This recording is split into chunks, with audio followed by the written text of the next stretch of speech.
People go missing every day of the year, but there's something more eerie when the last time a missing person is seen is on the day of Halloween. While people enjoy horror-themed parties and events, these people and their families are enduring real-life horrors. These are 5 people who vanished on Halloween and still haven't been found.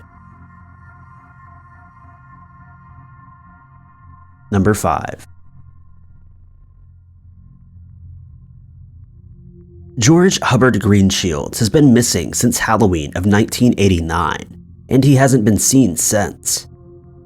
Not much is known about the case and the fact he wasn't reported missing for 2 months, only making his disappearance even stranger. George joined the Army straight out of high school, where he served for 3 years.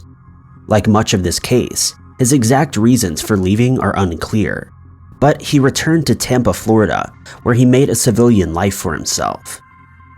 In 1987, he was caught with Valium, presumably without a prescription, as he was given 3 years probation. Throughout that time, his probation officer had no problems with him. He paid all of his fines and kept in touch with his officer as required. That is, until the end of his probation period. In January of 1990, police issued a warrant for his arrest for probation violation. It was only then that it was discovered he hadn't been seen since the year before. He was last seen by his neighbors and mother on October 30th. Nobody noticed anything unusual, and the following day, he attended Tampa's Halloween festival. He dressed as the Joker from Batman. Again, nothing off happened, and he returned home at the end of the day. When police searched his home, they found the Joker costume, as well as almost all of George's belongings. This included his clothes, shoes, car keys, and jewelry. Only his wallet was missing. The fact nobody noticed George was missing before the warrant is strange. The period covered Thanksgiving and Christmas, and it's surprising the family didn't report him missing during this time. However, his probation officer claimed he didn't fit the profile of people who flee the law. It's unlikely he disappeared willingly for this reason, especially considering it was so late in the probation period. The real reason why George disappeared is unknown. It's possible the disappearance may have been mental health related. It's not too uncommon for veterans to have problems with Valium and related drugs. Benzodiazepines are often prescribed due to their effects as sedatives. Doctors prescribe them for symptoms related to insomnia and anxiety, which many veterans suffer from. Unfortunately, these drugs are very addictive. It's possible George had been suffering from insomnia or anxiety and took his own life, though there's really no evidence for this. At the moment, he's still considered a missing person. Number 4. William Dudley was known as a hard-working 35-year-old man who worked as an auto mechanic and house painter to provide for his 4 children when he was sober. Unfortunately, William was known to get aggressive when under the influence of alcohol, which is why his girlfriend, Cindy Benner, requested he didn't come to her house on Halloween night in 1993. William, who lived in a mobile home on the property, ignored the request and went up to Cindy's house, where she, her grandmother, and her daughter lived. At first, Cindy didn't let him in, but he eventually convinced her he was calm and Cindy opened the door. Once inside, he became angry, as was so often the case when he was drunk. He hit Cindy, fracturing her nose, and the noise from the disturbance woke Cindy's grandmother as well as her half-brother Roger and his friend, who lived in a mobile home on the property. Roger and the friend had been drinking with William during the day, but it's not clear whether they were also drunk during the altercation. They rushed to the house and fought with William outside. William managed to land a few blows to Roger's face as well, giving him a bloody nose, before being hit on the head and shoulders with a baseball bat. William eventually calmed down and apologized to Cindy, trying to wipe the blood from her face. Seeing the situation had diffused, Roger and his friend both left, Roger going to his mother's house to clean up. William was last seen heading back towards his trailer when Cindy's mother arrived. William wasn't reported missing until a month later. It wasn't even noticed that he had disappeared until several days after the fight, when Cindy went to visit him in his trailer. She found his wallet, keys, and other belongings in the trailer, but no William. It wasn't uncommon for William to disappear for short periods of time, usually due to his alcoholism. so his parents weren't too concerned at first. But when he failed to contact them after 2 weeks, they began to worry. His mother and Cindy visited several bars William was known to frequent, and the quarry where he was working, but there was no sign of it. Investigators believe he met with foul play on Halloween night. Remains found in 2012 were initially believed to have belonged to him, but DNA ruled this out. His case remains open. Number 3. There isn't a whole lot of information about the disappearance of Michael Stewart Hinman, but what we do know about the case doesn't really add up. Michael was 41 at the time of the disappearance, happily married, and didn't appear to have any personal problems that would have caused him to leave his life behind. On October 31st, 2006, Michael called his wife to let her know he wasn't feeling well and he was coming home. His wife was out at the time, but when she arrived home, it appeared Michael had already arrived and left again. His belongings were at the house, though his vehicle was missing. It's not clear exactly if Michael actually came home, and he wasn't seen on the property after he left for work that morning, but reports appeared to indicate that Mrs. Hinman was confident her husband had come back while she was out. Later that day, his car was found abandoned at a pullout on Highway 101 in Manzanita, Oregon. There was no sign that there'd been an accident, but blood was found in the car, along with a utility knife and a plastic bag. The pullout was near some coastal cliffs, known as a suicide spot. However, a search of the area showed no signs of Michael. The case had lots of questions and no real answers. One possible explanation is after arriving home, he left to go get some medication for his illness. While on the road, he realized he was too ill to drive and pulled over to hitchhike. However, this is just speculation. No witnesses have come forward and the case is now cold. Number 2.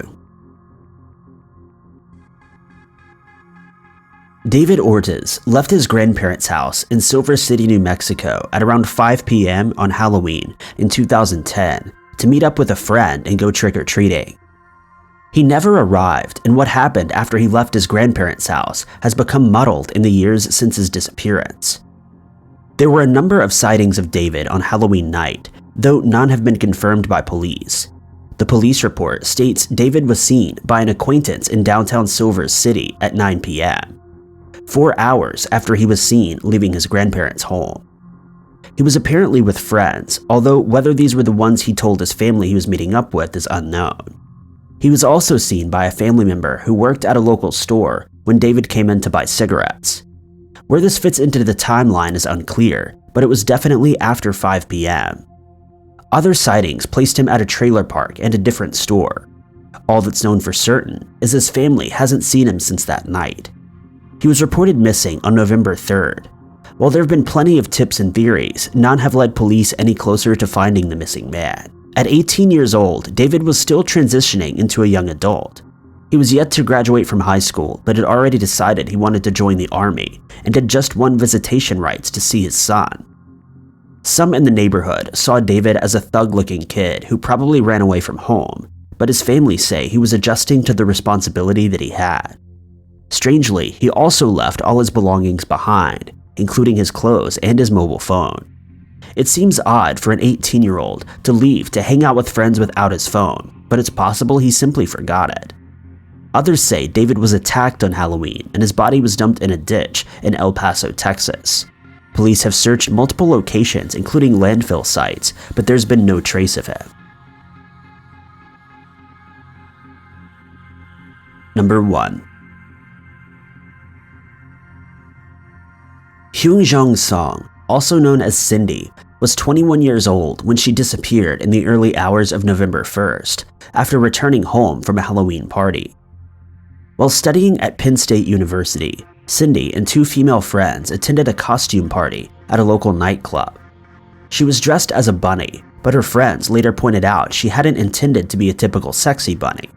She wore bunny ears, a pink shirt, a white tennis skirt, and a tail attached, brown suede boots, and a red hooded parka. Cindy and her friends partied at the club until it was close to 2 a.m. From there, they went to a friend's apartment where they played video games for another few hours before Cindy was ready to go home. She and one of the friends she had attended the club with, Stacy, left the apartment at around 4 a.m. She was dropped off outside of her apartment before Stacy continued on her way. Cindy was mildly drunk at the time, but managed to make it inside and take off her fake eyelashes that she'd been wearing. At some point, she decided to leave the apartment for an unknown reason, taking her keys, phone, and credit cards with her. It wasn't unusual for Cindy to visit the nearby 24-hour convenience store at odd hours, so it was speculated she may have left to visit the store. However, she never made it there, and there was no activity on her credit cards. Cindy was reported missing on November 4th when she failed to contact anyone. Theories that her disappearance was drug-related or that she possibly left due to her own mental state were dismissed by her friends. Any experimentation with drugs was described as normal college experiences, and while she had recently been through a bad breakup, she'd started therapy and was taking medication to help herself mentally. Besides, among the belongings left in her apartment were 2 Britney Spears concert tickets. She'd obviously had plans for the future. A woman matching Cindy's description was spotted a few days later, 200 miles away in Chinatown. A witness told police that she'd seen the woman in a vehicle crying and yelling for help. When the witness approached, a man suddenly appeared and told her to get lost. However, police were skeptical as the witness changed their story multiple times and the sighting was eventually disregarded. The only real lead police had came from a career criminal turned to an informant who claimed bank robber Hugo Selinski and Michael Krakowski had kidnapped a woman matching Cindy's description and later killed her. Krakowski had allegedly kept the bunny ears after they killed her, something Selinski didn't like. The informant claimed Selinski had killed at least 16 people, including Cindy and Krakowski. Police found Krakowski's body buried on Selinski's property, along with the remains of 11 other people, but Cindy was not among them. Though Selinski had only moved to the property months after Cindy disappeared, meaning it's possible she'd been buried somewhere else. It's also possible the informant made up the story in return for a lighter sentence. There are currently no active suspects, and what truly happened to Cindy remains a mystery. Thank you guys so much for watching. If you liked this video, be sure to click that like button.